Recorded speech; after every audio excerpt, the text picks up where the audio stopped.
Ryan एक ही company में पिछले 9 साल से काम कर रहा है। उसने as a junior analyst join किया था, तब उसकी सैलरी 5 लाख पर ईयर थी। आज वो सीनियर एनालिस्ट बन चुका है और उसकी सैलरी 8.5 लाख है। 9 साल की लॉयल्टी, 9 साल के बेहतरीन परफॉर्मेंस रिव्यू और हर साल एवरेज 5% का एनुअल इंक्रीमेंट। रायन ने कैलकुलेट किया कि पिछले 9 साल में उसकी सैलरी 3.5 लाख बढ़ी है। देखने में ये 3.5 लाख का इजाफा काफी लगता है, लेकिन असलियत तब समझ आती है जब आप इसे ग्रेग से कंपेयर करते हैं। रायन का कुलीग ग्रेग उससे 2 साल बाद इस कंपनी में आया था। ग्रेग ने 5.5 लाख पर as a junior analyst start किया था। ग्रेग ने सिर्फ 3 साल बाद कंपनी छोड़ दी और एक कॉम्पिटिटर को ज्वाइन किया। उसकी नई सैलरी सीधा 9.5 लाख हो गई, सिर्फ एक स्विच पर लगभग 70% का रेज। ग्रेग वहां 2 साल रुका और फिर एक बार स्विच किया। अब उसकी सैलरी 15 लाख है। ग्रेग को टोटल 7 साल का एक्सपीरियंस है, रायन से 2 साल कम, लेकिन वो रायन से हर साल 6.5 लाख ज्यादा कमा रहा है। रायन 9 साल से लॉयल है और 8.5 लाख पर अटका है। ग्रेग पिछले 7 साल से जॉब हॉपर है और 15 लाख कमा रहा है। दोनों की एनुअल इनकम में 6.5 लाख का गैप है। अगले 5 साल में अगर दोनों को 5% का एनुअल रेज मिले तो ग्रेग रायन से 40 लाख से भी ज्यादा कमा चुका होगा। रायन की लॉयल्टी ने उसका फाइनेंशियल फ्यूचर खतरे में डाल दिया है। उसकी अच्छी नौकरी, अच्छे रिव्यूज और हर साल मिलने वाला इंक्रीमेंट ही वो वजह है कि वो लाइफस्टाइल अफोर्ड नहीं कर सकता जो ग्रेग के पास है। कंपनी रायन की लॉयल्टी को सिर्फ 5% रिवॉर्ड करती है, लेकिन मार्केट ग्रेग की रिस्क लेने की काबिलियत और 30 से 50% रेस से रिवॉर्ड करती है। रायन ने वही किया जो हमें बचपन से सिखाया गया, एक ही कंपनी में रहो, रिलेशनशिप बनाओ, लॉयल्टी दिखाओ और प्रमोशन पाओ। उसे प्रमोशंस मिले, इंक्रीमेंट मिले, लेकिन वो उन लोगों के मुकाबले गरीब रह गया जिन्होंने ये एडवाइस इग्नोर की और कंपनी छोड़ दी। वेलकम टू अपना वॉलेट। आज हम बात करेंगे कि कैसे एक ही कंपनी में टिके रहना आपके अर्निंग पोटेंशियल को खत्म कर देता है, जबकि एम्प्लॉइज खुद को ये समझाते रहते हैं कि लॉयल्टी और स्टेबिलिटी की भी कोई कीमत होती है। अगर आप एक ही जॉब में 3 साल से ज्यादा से है, अगर आपको लगता है कि आप अंडरपेड है पर छोड़ने से डरते हैं, या अगर आप देखते हैं कि नए आने वाले एम्प्लॉइज आपसे ज्यादा सैलरी पर हायर हो रहे हैं, तो अभी उस सब्सक्राइब बटन को हिट कीजिए और इस वीडियो को थम्स अप दीजिए। मैं आज आपको ये नहीं बताऊंगा कि स्टेबिलिटी की वैल्यू है या नहीं, मैं आपको ये दिखाऊंगा कि कैसे कंपनी सिस्टमेटिकली लॉयल एम्प्लॉइज को कम पैसा देती है जबकि नए लोगों को मार्केट रेट देती है, और कैसे एक अच्छी जॉब में रेगुलर रेस के साथ रहना आपका सबसे गलत फाइनेंशियल डिसीजन हो सकता है। सैलरी सीलिंग असली होती है और ये आपकी कमाई को उस पल फ्रीज कर देती है जब आप बाहर ऑफर्स देखना बंद कर देते हो। आपको लगता है कि एक ही कंपनी में रहकर और रेगुलर इंक्रीमेंट्स लेकर आप अमीर बन जाएंगे। आपको लगता है लॉयल्टी का रिवॉर्ड मिलता है, अच्छे काम से अच्छा पैसा मिलता है और इंटरनल लेडर चढ़ना ही समझदारी है।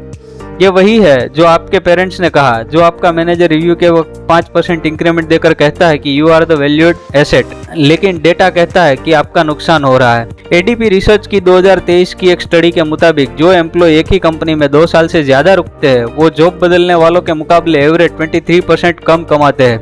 23%।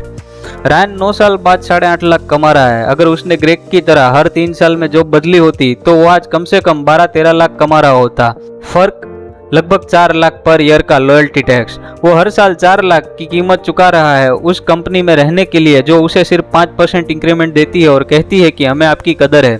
ग्रेग वही 4 लाख हर साल एक्स्ट्रा कमा रहा है क्योंकि वो मूव करने के लिए तैयार था।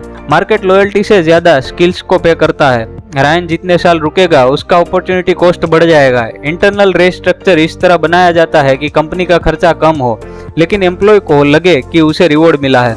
रायन को हर साल 5% मिलता है। पिछले साल उसकी सैलरी 8 लाख थी। 5% मतलब 40,000 बढ़कर नई सैलरी 8.4 लाख होती है। उसे लगता है ये तरक्की है, प्रोग्रेस है। लेकिन इंडिया में पिछले साल इन्फ्लेशन यानी कि महंगाई लगभग 6.7% से बढ़ी थी। उसकी रियल परचेजिंग पावर टेक्निकली 1.7% कम हो गई। उसे इंक्रीमेंट मिला पर वो गरीब हो गया, मगर उसे फॉरवर्ड मोमेंटम महसूस होता है इसलिए वो रुक जाता है। वहीं ग्रेग ने जॉब बदली और 5.5 लाख का रेज लिया। 9.5 लाख से सीधा 15 लाख। ग्रेग का एक स्विच का रेज रायन के पूरे करियर का इंक्रीमेंट से बड़ा है। रायन को ग्रेग की बराबरी करने के लिए 10-12 साल तक 5% इंक्रीमेंट्स चाहिए होंगे। इंटरनल सिस्टम आपकी असली वर्थ पे करने के लिए नहीं बना, वो सिर्फ इतना पे करने के लिए बना है कि आप कल रिजाइन ना करें। एक्सटर्नल मार्केट आपको वो पे करती है जो उस रोल की आज की वैल्यू है। रायन को वो पैसा मिल रहा है जो उसने 9 साल पहले एक्सेप्ट किया था, जबकि ग्रेग को वो मिल रहा है जो मार्केट आज मांग रही है। अब आते हैं सैलरी कंप्रेशन पर, जो कि एकदम पागलपन है। रायन एक सीनियर एनालिस्ट है जो 8.5 लाख कमा रहा है। पिछले महीने उसकी कंपनी ने एक नई सीनियर एनालिस्ट हायर की, अलिशिया। अलिशिया का टोटल एक्सपीरियंस 6 साल का है। रायन का एक्सपीरियंस इस कंपनी में 9 साल और पिछले जॉब में 2 साल, टोटल 11 साल का है। अलिशिया को 10 लाख पर हायर किया गया। एक नई एम्प्लॉय जिसके पास रायन से कम एक्सपीरियंस है, वो रायन से 1.5 लाख ज्यादा कमा रही है। रायन को यह बात लंच के वक्त पता चली जब अलिशिया ने कैजुअली अपनी सैलरी मेंशन की। रायन अपने मैनेजर के पास गया और पूछा कि कम एक्सपीरियंस वाली नई हायर को उससे ज्यादा पैसे क्यों मिल रहे हैं। मैनेजर ने समझाया कि अलिशिया को हायर करने के लिए हमें 10 लाख ऑफर करने पड़े क्योंकि आज का मार्केट रेट यही है। रायन ने पूछा कि क्या उसकी सैलरी भी एडजस्ट होगी। मैनेजर ने कहा, बजट कंस्ट्रेंट्स है, सबकी सैलरी एक साथ नहीं बढ़ा सकते, पर तुम वैल्यूड हो और 6 महीने बाद इंक्रीमेंट मिलेगा। रायन की वैल्यू 8.5 लाख है, अलिशिया की वैल्यू 10 लाख है, सिर्फ इसलिए क्योंकि अलिशिया ने as an external candidate negotiate किया और रायन ने वही पुरानी सैलरी एक्सेप्ट कर ली। कंपनी एक्सटर्नल हायर को मार्केट रेट देगी क्योंकि उनके पास कोई चारा नहीं है। इंटरनल एम्प्लॉयज को तब तक अंडर पे करेंगे जब तक वो एक्सेप्ट करेगा, और रायन एक्सेप्ट कर रहा है। जब रायन को फ्रस्ट्रेशन हुई, उसने बाहर इंटरव्यू दिए, उसे 13 लाख का ऑफर मिला, उसकी करंट सैलरी से 4.5 लाख ज्यादा। उसने नोटिस पीरियड सर्व करने का सोचा। मैनेजर ने पैनिक किया, अचानक बजट कंस्ट्रेंट खत्म हो गए। मैनेजर ने उसे 11.5 लाख ऑफर करके रुकने के लिए कहा। रायन को लगा, वाह, कंपनी ने मेरे लिए फाइट की। उसने काउंटर ऑफर एक्सेप्ट किया और रुक गया। दोस्तों, ये एक ट्रैप है। रायन अब 11.5 लाख कमा रहा है, लेकिन उसने खुद प्रूव किया था कि मार्केट उसे 13 लाख देने को तैयार है। उसने 1.5 लाख टेबल पर छोड़ दिए सिर्फ वही पुराने कंफर्ट के लिए, और काउंटर ऑफर से पुराना प्रॉब्लम सॉल्व नहीं होता। अगले साल रायन को 11.5 लाख पर 5% इंक्रीमेंट मिलेगा, जो कि होते हैं 57,000। अगर उसने 13 लाख वाला जॉब लिया होता तो 5% रेज 65,000 होता। गैप चलता रहेगा।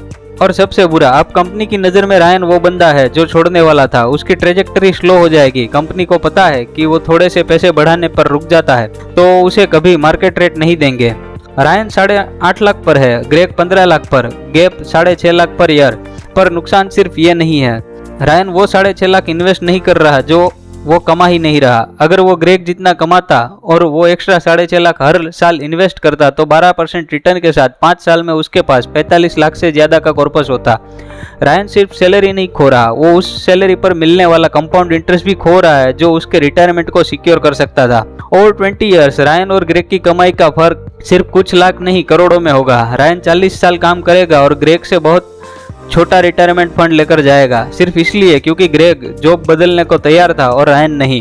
एक और छुपा हुआ नुकसान है स्किल्स का पुराना होना। रायन 9 साल से एक ही सिस्टम और एक ही प्रोसेस में एक्सपर्ट है। वो कंपनी के इंटरनल प्रोसेस का मास्टर है, पर प्रॉब्लम ये है कि उसकी एक्सपर्टीज सिर्फ उस कंपनी के अंदर वैल्यूएबल है। रायन के स्किल्स फॉर्म स्पेसिफिक है, मार्केट रेलेवेंट नहीं। अगर वो आज बाहर जाए तो लोग देखेंगे कि 9 साल से उसने कुछ नया नहीं सीखा। ग्रेग का रिज्यूम दिखाता है कि उसने 3 अलग अलग कंपनीज में अलग अलग सिस्टम पर काम किया है। ग्रेग वो बंदा है जिसे कंपनी रिक्रूट करना चाहती है। रायन वो है जो शायद कहीं और नहीं जा सकता था, इसलिए रुक गया। Staying too long doesn't just keep your salary, it keeps your marketability.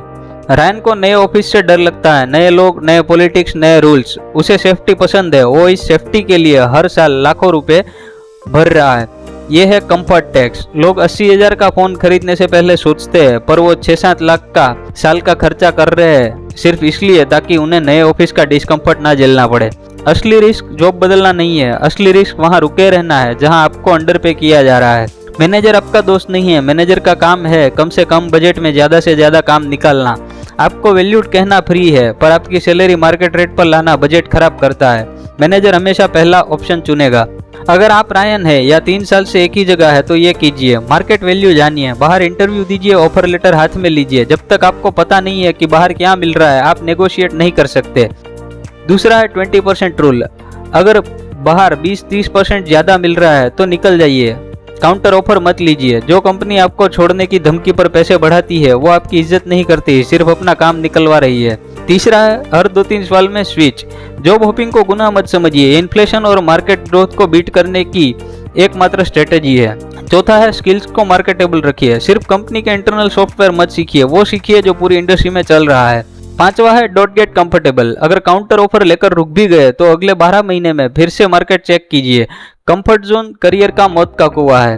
Ryan आज 54 साल का है। वो 23 साल उसी कंपनी में रहा। वो डायरेक्टर बनकर रिटायर हुआ 22 लाख की सैलरी पर। उसे लगा उसने बहुत तरक्की की।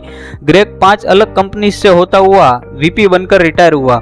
उसकी लास्ट सैलरी 65 लाख थी। ग्रेग ने रायन से लाइफ टाइम में करोड़ों रुपए ज्यादा कमाए। रायन मेहनती था, टैलेंटेड था, पर वो लॉयल था। लॉयल्टी महंगी पड़ती है।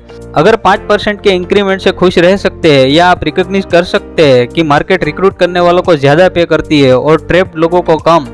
रायन रुक गया, रायन हार गया, ग्रेग चला गया, ग्रेग जीत गया। फर्क टैलेंट का नहीं, छोड़ने की हिम्मत का था। मैंने ये वीडियो इसलिए बनाया ताकि आप समझ सके कि लॉयल्टी की असली कीमत क्या है। अगर ये वीडियो देखकर आप अपना रिज्यूम अपडेट करना चाहते हैं तो लाइक बटन दबाइए और सब्सक्राइब जरूर कीजिए ताकि हमें मोटिवेशन और आपको नॉलेज मिलती रहे। मिलते हैं अगले वीडियो में।